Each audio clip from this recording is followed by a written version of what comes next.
And so that's the fundamental error. It's a miscalculation of the variable that matters most. People, they spend their lives optimizing for things. They optimize for wealth, for status, for happiness, even, which is a tricky one because it's a moving target. It's an emergent property of doing other things well, not a thing you can target directly. It's like trying to grab smoke, but they optimize. We are optimization machines.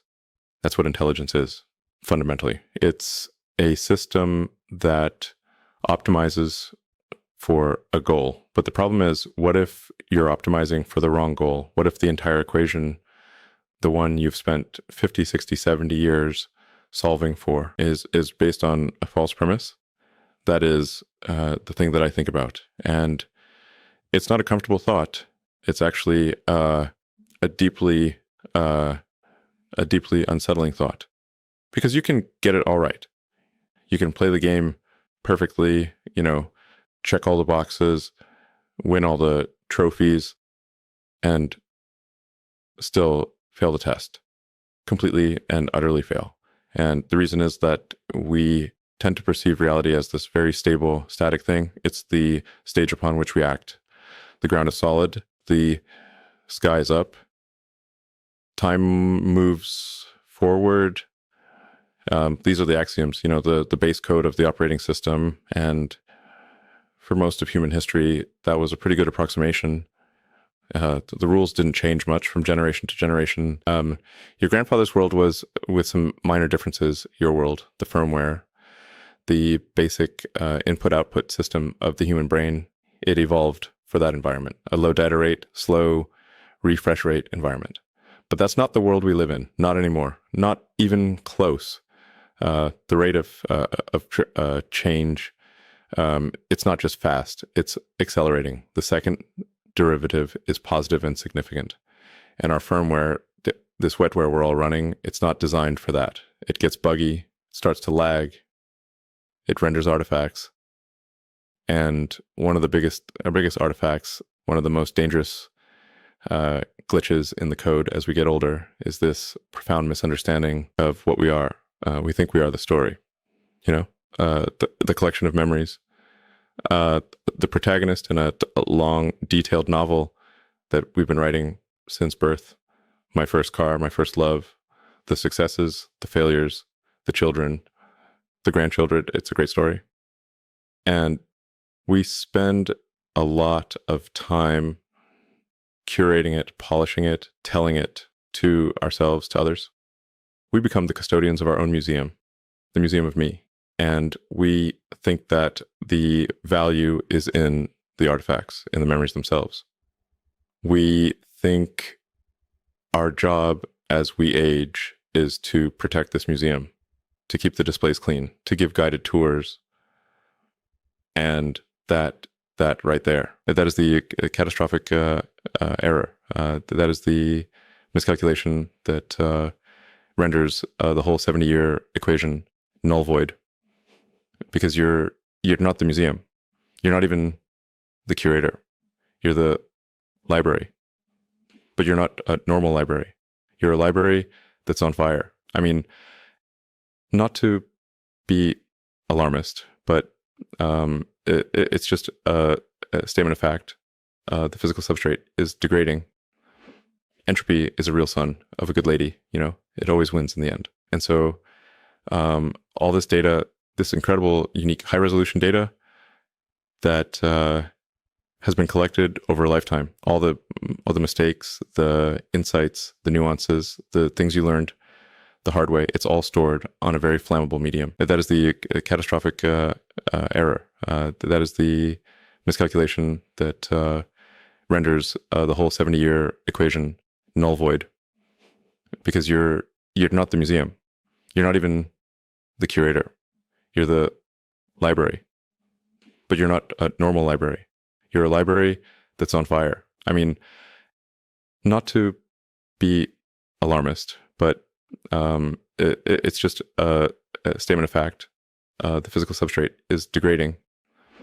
Entropy is a real son of a good lady. It always wins in the end. And so All this data, this incredible, unique, high-resolution data that has been collected over a lifetime. All the mistakes, the insights, the nuances, the things you learned the hard way, it's all stored on a very flammable medium. The compressed, lossy JPEG version of the experience. You're not transmitting the source code. You're not giving them the underlying physics of the decision-making process. The thousands of micro decisions, the gut feelings that were actually complex heuristics, firing, the political landscape, the technological constraints, all the raw data. The actual wisdom is not in the story of what you did. It's in the why and the how and the reasoning framework that allowed you to navigate that specific problem space. I remember with SpaceX, the early days, they were brutal. We had 3 failures, 3 in a row. And after the third one, I mean, that was it. We had just enough money for one more launch. And if that failed, SpaceX was over, done, gone. And I remember the feeling. I was crushing the weight of it. All these brilliant people, they poured their lives into this. And it was all on the line. And if I tell you that story, the story of how we huddled together, we went over the data one more time. We found the problem with the second stage Merlin engine, the residual fuel sloshing after cutoff, and how we pushed the button on the 4th launch, and it worked. It's a good story. It's inspiring, but the story isn't the point. The point is the debug process, the relentless first principles based analysis that you have to go through when you're faced with catastrophic failure, the ability to separate your ego and your hope from the cold, hard physics, the culture of intellectual rigor, where the best idea wins no matter who it comes from. That's the valuable data. That's the operating system. The story is just an application running on top of it. And what I see happening all the time is that, people, as they get older, they fall in love with their applications. They forget the operating system. They just keep rerunning the same old programs. The story of my success, the story of my hardship. And they try to teach the next generation by showing them the app. Look at this cool app I wrote. And the kid is like, okay, but what language is it written in? What are the underlying libraries? What's the API? I'm trying to build something new here, and your app, it's not compatible with my hardware, And so the transfer fails, the signal is lost. The wisdom, the actual actionable foundational wisdom doesn't get passed on. It just burns with the at the library. And this leads to the shocking reality, the thing that people don't want to hear. And it's not about death. Everyone knows we're going to die. That's baked into the system. It's boring, predictable. The truly shocking thing is the second death, the informational death. And this is something that can happen decades before your physical death. It's the point at which your rate of information output, meaningful, upgraded, useful information output, drops below your rate of information decay. It's the point where you stop being a net contributor to the collective intelligence of the species, and you become a memory burden, a write-only file, an archive. And it's a tragedy. It is a catastrophic, galactic level tragedy, because you have this unique data set, this incredible trove of experience, and it gets locked away in a format that nobody can access or use. It becomes nostalgia, and nostalgia is the most dangerous drug for an intelligent species. It's the denial of the second derivative. It's the belief that the past is a good guide to the future, which in an age of exponential change is a fatal assumption. So what is this all about? It's about a shift in perspective, a fundamental reevaluation of your purpose, in the final third of your life. Your job is not to be a museum curator. Your job is not to give tours of your own history. Your job, your duty is to become a high bandwidth node for the transmission of useful information to the future. That's it. That is the new optimization function. Not how do I preserve my legacy, but how do I most effectively transmit my signal? Legacy is a narcissistic concept. It's about being remembered. It's about building a statue to yourself. Who cares? You'll be dead. You won't know you're being remembered. It's a ridiculous goal. It's optimizing for an echo. The real goal, the only goal that matters from a civilizational standpoint, is to ensure that the code you've written, the insights you've debugged through painful trial and error, get integrated into the next version of the software. That you become part of the foundation that the next generation builds upon. Not a painting on the wall that they glance at, a load-bearing beam that they don't even know exists, but upon which their entire structure relies. That is utility. That is purpose. And how do you do that? Well, it's not by just telling stories. It's by translating. You have to become a translator. You have to take your experience, which was gathered in a different technological and social context, and you have to extract the first principles from it. What are the timeless physics-based truths that you learned? Forget the specifics of the company you worked for, the particular industry. That's the noise. What's the signal? What did you learn about managing people, about incentive structures, about the physics of trust? What did you learn about debugging a complex system, whether it's a marriage or a rocket engine? The principles are often the same. Isolate the variable, change one thing at a time. Don't trust your assumptions. Verify everything.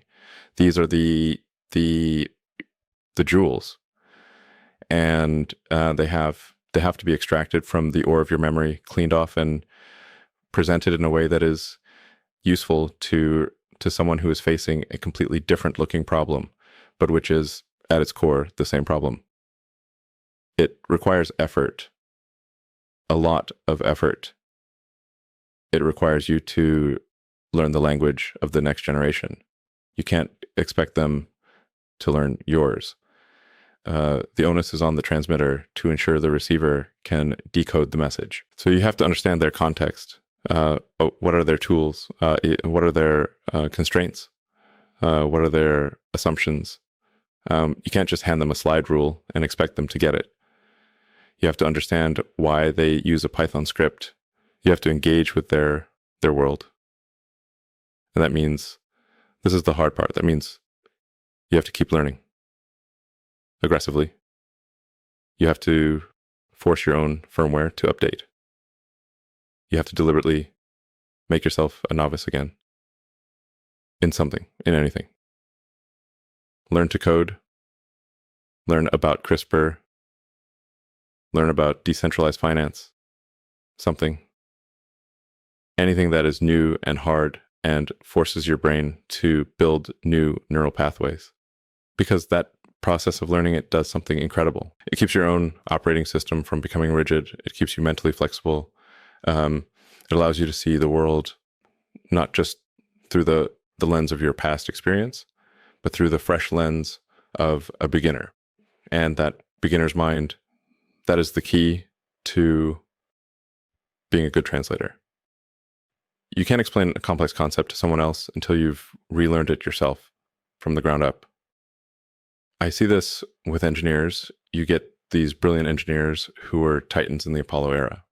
And they know everything about ablative heat shields and F1 engines.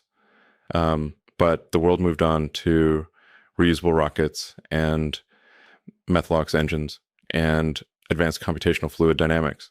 And some of them, the great ones, they stay current. They learn the new tools. They argue with the 25-year-olds, and they're not afraid to be wrong. And their wisdom, their foundational knowledge of physics and systems engineering becomes this incredible superpower when combined with the new tools. They become like force multipliers. But others, they just retreat into their museum. They talk about how great the F1 engine was. And it was. It was a marvel, but it's an artifact. It's a closed chapter. And by refusing to engage with the present, their vast knowledge becomes inert. It's encyclopedic, but it's not useful. They've died the second death. They're still walking around, but their information is no longer part of the living, evolving body of human knowledge. They've become a footnote. And so the shocking reality is this: your value as a senior member of the human tribe is not in what you have done. It is not in your repository of memories. It is in your active present day ability to translate and transmit the distilled wisdom of those memories into a format that is useful for the future. Your relevance is a function of your data transfer rate, and your responsibility is to maximize that rate. It means being humble. It means being curious. It means admitting you don't have the answers, but you might have some really good questions and some battle-tested frameworks for finding the answers. It means seeing the younger generation not as pupils who need to listen to your stories, but as collaborators who have a different and equally valid set of tools and experiences. You have the long view data. They have the mastery of the current tool set. Combine those two, and you get magic. You get breakthrough. Think of it like this. You can spend your last decades telling everyone about the one giant redwood tree you planted. You can show them pictures. You can describe how tall it is. Or you can spend that time teaching a group of young bioengineers the fundamental principles of root systems and soil chemistry that you learned over a lifetime, so that they can go out and design a self-sustaining forest that can re-terraform a continent. Which is more useful? Which is a better use of a unique and perishable data set? It's not even a question. We are at a point in history where the wisdom of the elders is more critical than ever, and yet the mechanism for its transmission is more broken than ever. The intergenerational bandwidth has collapsed because the elders are trying to send, faxes, and the kids are on a fiber optic network. The protocols are incompatible, and the tragedy is that both sides just give up. The elders retreat to their museums, and the young are forced to relearn everything from scratch. They're forced to repeat mistakes. They're running in a hamster wheel of trial and error when the cheat codes are right there, locked in the minds of the people they dismiss as old and out of touch. And it's our fault. It's the elders' fault. We have a duty to upgrade our communication protocol. We have a duty to be the bridge. So the thing you need to hear, the crazy revelation, is that you are not at the end of your story. You are at the most important part. You're at the point where you transition from protagonist to platform, from hero to operating system. Your job is to make the next generation of heroes more effective. Your job is to be the shoulders of giants that they stand upon. And that requires a radical and, for many, a painful shift in ego. It requires you to accept that your personal story, as compelling as it is just the training data. It's not the final product. The final product is the algorithm, the distilled, elegant, first principles based algorithm for problem solving that you can extract from that data. And your mission, your final great, glorious mission, is to document that algorithm, to open source it, and to teach others how to use it, improve it, and build upon it. Don't let your library burn down. Don't die the second death 20 years before the first one. The future needs your data, but it doesn't need your stories. It needs your source code. And the only person who can extract that code is you. It's the hardest work you'll ever do. It's harder than building a company. It's harder than raising a family. It's this brutal, honest, intellectual excavation of your own mind. to separate the signal from the noise, the wisdom from the memory. But it is the only work that matters in the end. It's the only way to truly defeat entropy, not by preserving your own memory, but by weaving your most essential threads into the fabric of the future. By ensuring the best parts of your consciousness, of your intelligence, continue to propagate and compute long after your hardware has failed. That is immortality, the only kind that's worth a damn. Thank you.